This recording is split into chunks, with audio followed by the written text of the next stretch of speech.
I'm really excited to hear from Ola because she's one of the first Bitcoin people that I met here. She was at that pizza that I mentioned when I bought the pizza from Rami. I brought the local Dubai Bitcoin meetup. Who was there? Who's here now? 1, 2, 3, 4. So pretty much everybody. I think once you get into Bitcoin, I don't know anyone who has kind of like gone to a conference or gone down the rabbit hole, so to speak. I don't know anyone who has done that and then backed off and said, you know, I don't. Usually people just get more and more interested. So I'm really excited to hear from Ola with BitOasis. She's one of the sponsors of the event. And what's really exciting about this is that with a first-time conference in a place that hasn't had a conference like this, you kind of need to have the conference to help build critical mass. And from this conference, there will be all kinds of people doing deals and startups and people getting more excited about the space. But you need to start with someone. So it's really great to have there's a couple local companies, and Ola is one of them who's actually doing something here in Dubai, and she has ties in the region. So she's actually one of just a handful of companies, half a handful of companies that are actually working here in Dubai. And so I have high hopes for her. I know her capabilities and her team very well. They're a quality company, quality product, and I think that you know, a year from now, this will be the kind of thing that I'm talking about with history, where you look back and say, oh yeah, I remember when they were just a tiny startup, they were brand new. You know, just like that, we can see these things change. We've seen it again and again and again in this space. So I think she's going to be one of the great success stories, her and her company and her colleagues. So I look forward to hearing what she has to say. Thanks.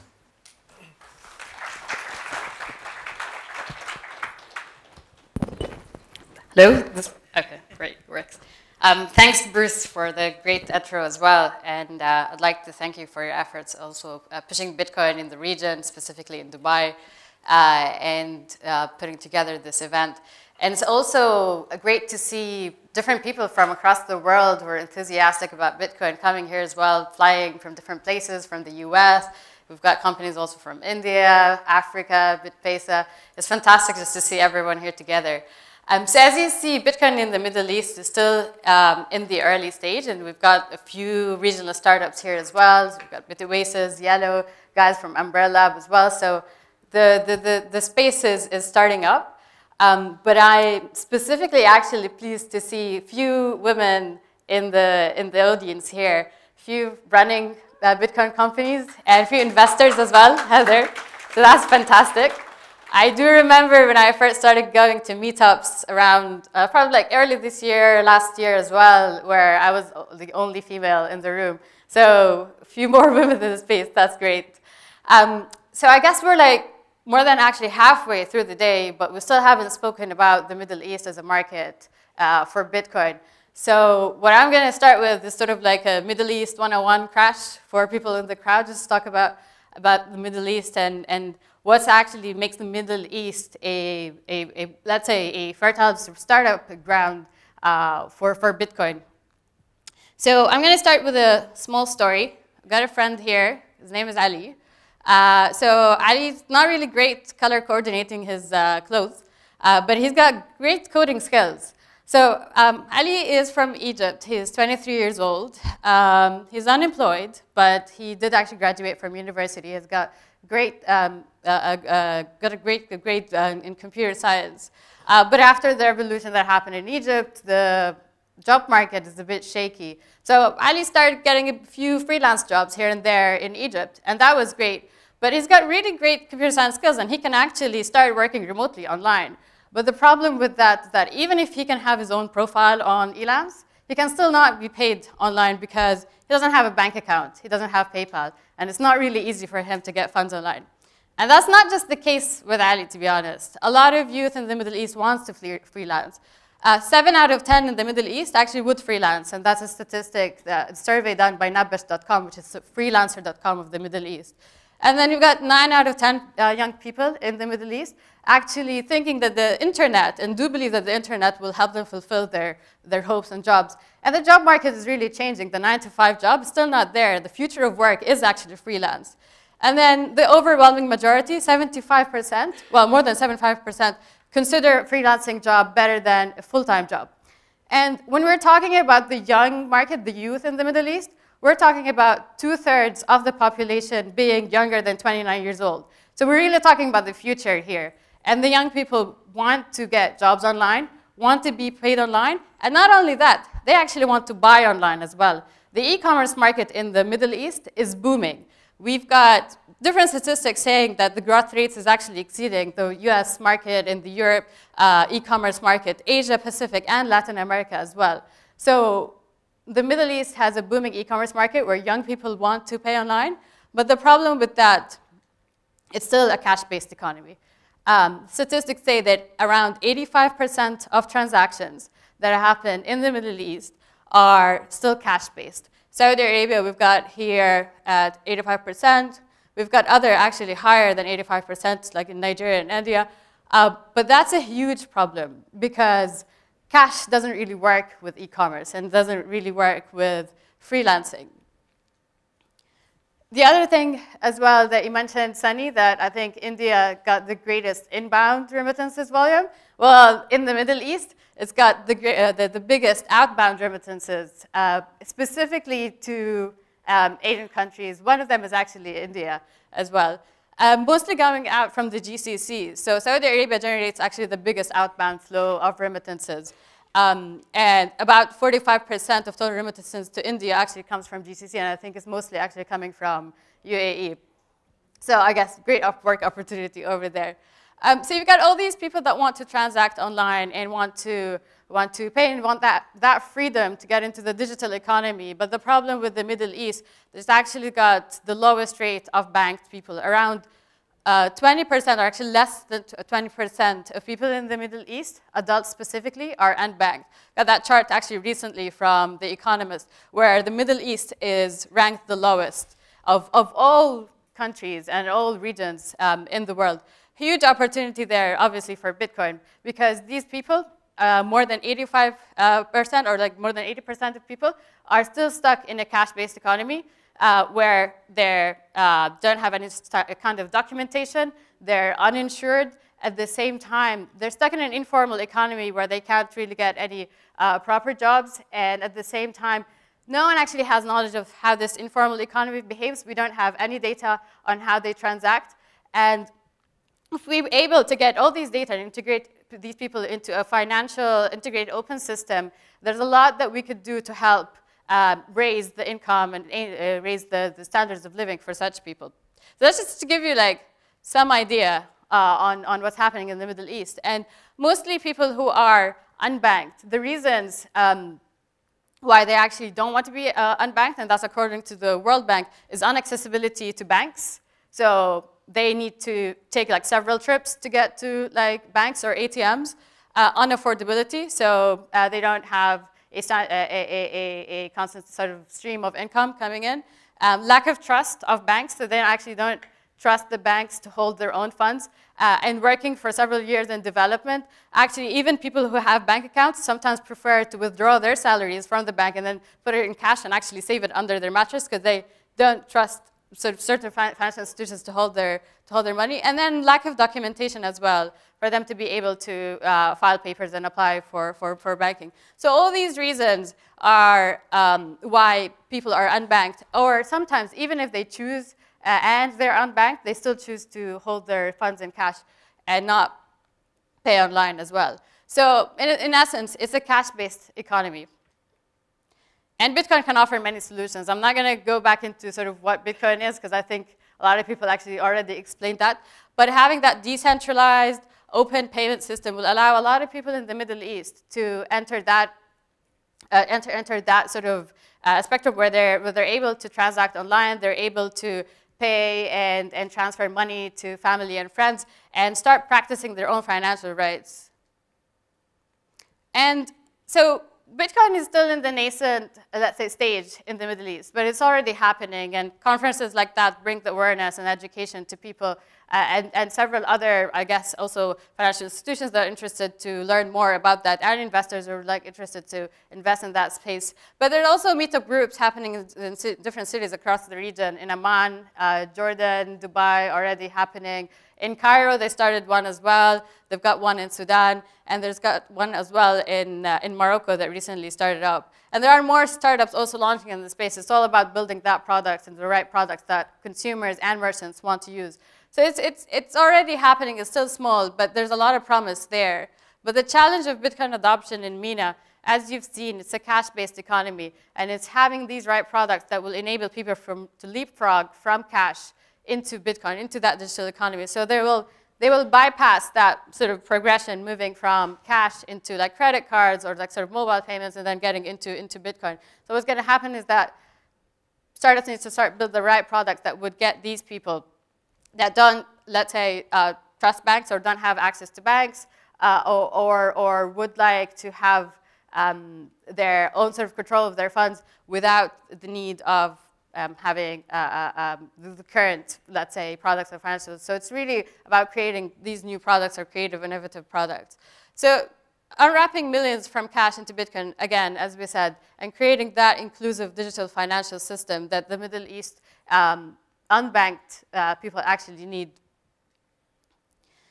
But then again, we talked about people really caring about security, trust, and transparency, that a big segment of people, as we mentioned, don't really see that in the current financial tools. So multi-signature actually technology would allow and fill that gap where you've got different setups, and certain actually wallets are starting to do that, where you've got a distributed private key storage where some of the consumers can hold their own keys, their own private keys, where you've got different parties for wallets holding the keys as well, and in that sense, not have only one institution or one company holding the customer fees. And Multisig holds a lot of promise for that, and also providing that level of transparency as well, with combining it with the blockchain.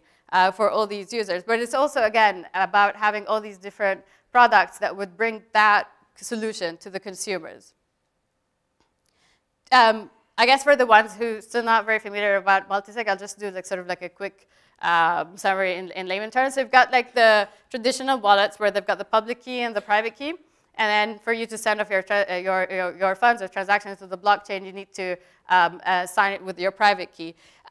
Most traditional wallets, or so for at some point, they would hold the private key for the consumers, and then if their service gets compromised or gets hacked, and then someone gets hold of the private keys, you as a consumer pretty much sort of screwed, because they'll empty your wallet and they'll take it. And that happened, I guess, several times. Mongox is one example. I guess everyone that heard about it, which was unfortunate. And then after that, you've had sort of development in how private keys are held. So you've got wallets that would encrypt it on the client side, and then you've got others doing multi-sig, where there's sort of the 3 keys are shared between the wallet and also the user. So we've got people innovating in that space, but there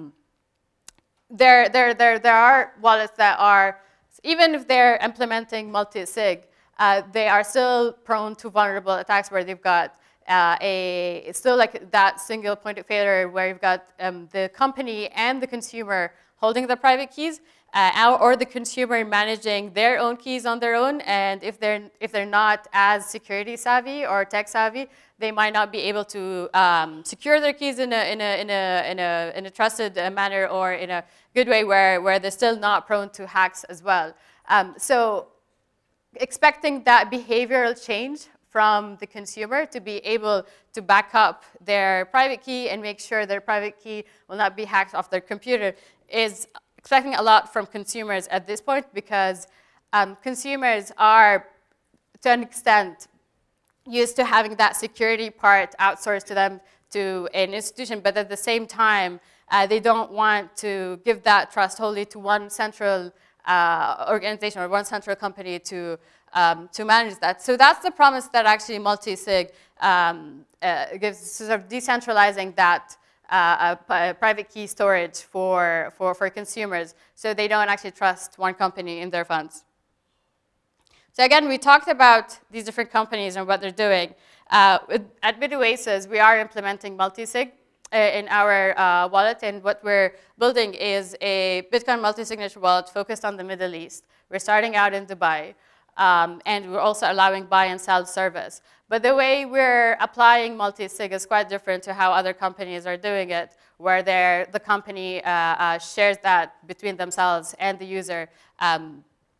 But still prone to actually hacks in that sense. What we're doing is actually applying a true multisig feature where the private key is actually shared, basically the seed of the private key is shared between 3 different independent parties in 3 different geographical locations. The first private key is basically shared and stored BitOasis is shared with the user, where the user can have easy access to that with their password and 2-factor authentication. Then the second is with our security and technology partner, CryptoCorp, that basically also works with as a co-signer, so they have access to the second key, and only them that have access to the second key.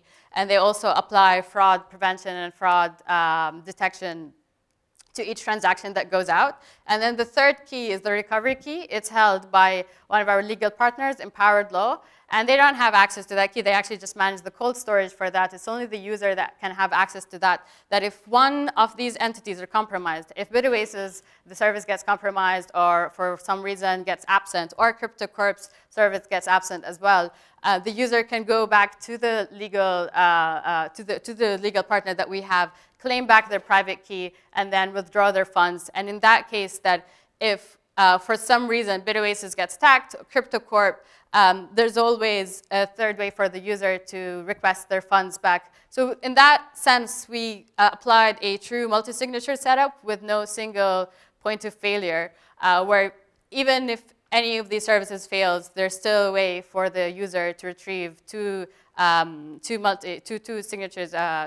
out of the 3 keys that we have.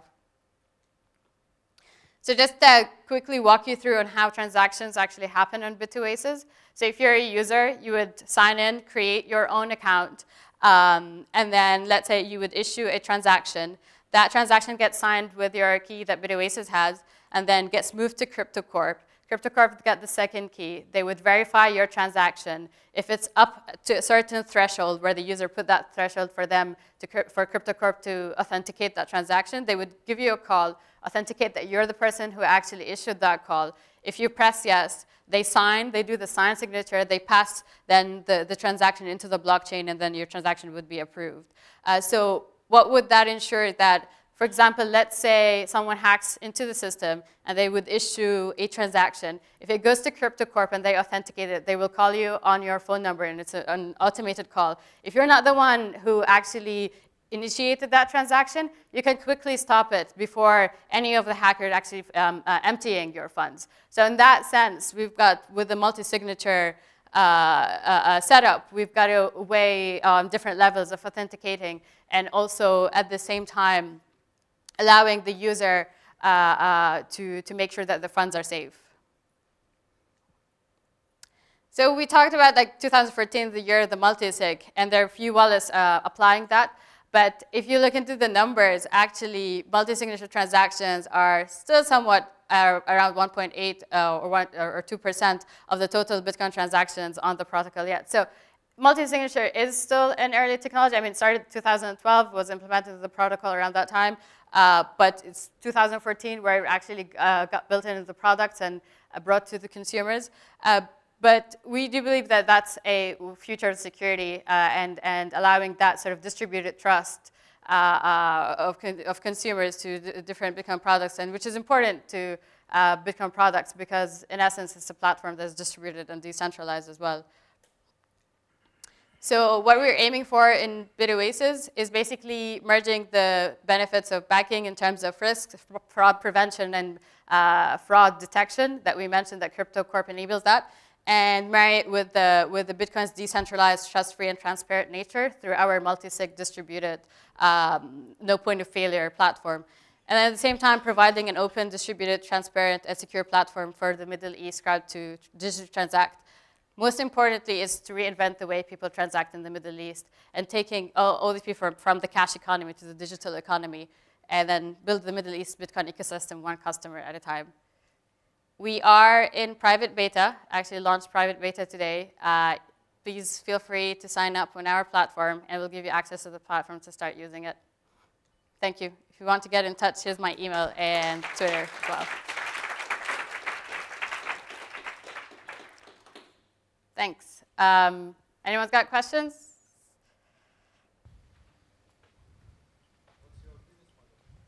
What's the, sorry? So it's a buy and sell platform for now. Obviously, it's a wallet and buy and sell. Once we actually roll out the buy and sell, there'll be certain transaction fee that would do that. And then later on, we're building more services on top of that. So once we build more services, we'll be looking into different ways of monetizing. What's your marketing plan? The business model. We can talk more about that later, because actually we've got a few plans on how we are looking to acquire customers. The Middle East market is very different to other markets. If you look into how Bitcoin adoption happened in the US and different places where it was easy for people, I guess, to move from like having bank accounts or buying on credit card and then getting into the Bitcoin economy. So the Middle East is a different market. Services will need to be contextualized. Marketing will need to be contextualized, and we're looking into that. But we can talk in more details, I guess, afterwards. Is your company currently operational? Are you already buying and selling Bitcoin? So that's something we're rolling out in open beta. We're in private beta for now.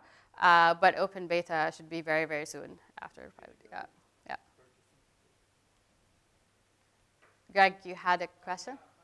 Will you have the ability to cash in or cash out directly with like bank accounts? With what, sorry? Through bank accounts. So with the buy and sell service, essentially that would happen. Initially in Dubai, that's where we're going to roll out. And then later on throughout the Middle East as well. Yeah. The transactions you anticipate for transactions charges?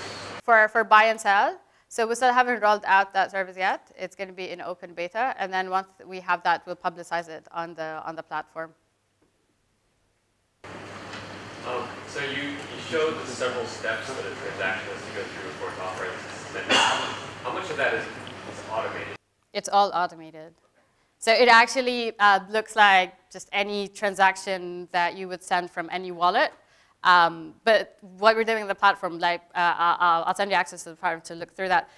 We actually do have a window that would show you the steps on actually what's happening in the background, but it's all automated. So you wouldn't, you wouldn't be like waiting for minutes or something like that, or like a manual call. So no, it's all automated. In the Multisig transaction, I didn't see anywhere that says the user's private key is used to sign it. The user private. So the way we're doing it, so you've got the 3 private keys. The first one is shared between user and BitOasis, so the user have access to that. And then the second is CryptoCorp, which is the second cosigner. And then the third, recovery key, which traditionally like multi-sig companies would actually give out for the user to manage the security on their own. So back it up in different locations, have it in different physical locations, or like put it on your computer, but you obviously need to have the right encryption in place, etc.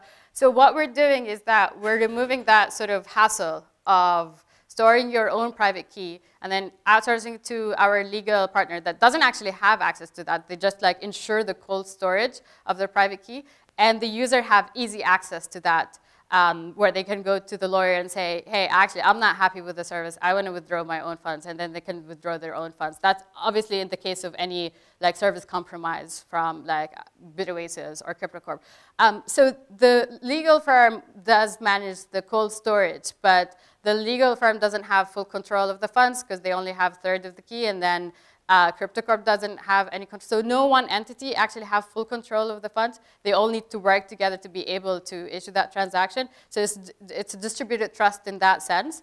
But the way we're doing it different to other wallets is that we don't give that key for the user to manage on their own. What we're saying is that we do understand that's a lot of work for the mainstream user who's like not your, I guess, technical or typical like Bitcoin user that would be happy to store their own keys. What we're saying is that if we want to get the 1 million, 2 million, 3, 4, let's say all these millions of people in the Middle East that might not have that certain knowledge of being able to store their own keys and encrypt it and back it up. So what we would do is that we'd have that with a legal partner, but then that legal partner can never act on their own, right, with that. So further along that line, two kind of questions about CryptoCorp. One is about their legal structure. You're kind of referring to them as if they're just the lawyers, and yet they're in your kind of security model, they're treated like some third party. So that's one. So what exactly is the relationship? How are they actually managing this automated signing? If they're just lawyers, you know, so there are details that we can talk, I guess, after after answering that question. But just briefly, so CryptoCorp would be a co-signer. They're not like a legal partner or a security partner. We do actually work with a security firm that does our security checks, etc. So they're part of the Multisig setup as a co-signer, but they're not there as a legal partner or solely as a security partner. So as you know, like CryptoCorp provides the hierarchical deterministic multi-signature oracle for as a support for different wallets. So we're using them obviously to provide that as a co-signer, but they're not basically acting on behalf of us or representing us or in that sense. So. But if you'd like to talk more on how actually that works with the automated call, yeah, I'll be happy to talk to you about that. Actually, I'll take questions if you want. I'll be hanging out here, so we can, take all the questions there. Thanks a lot, everyone.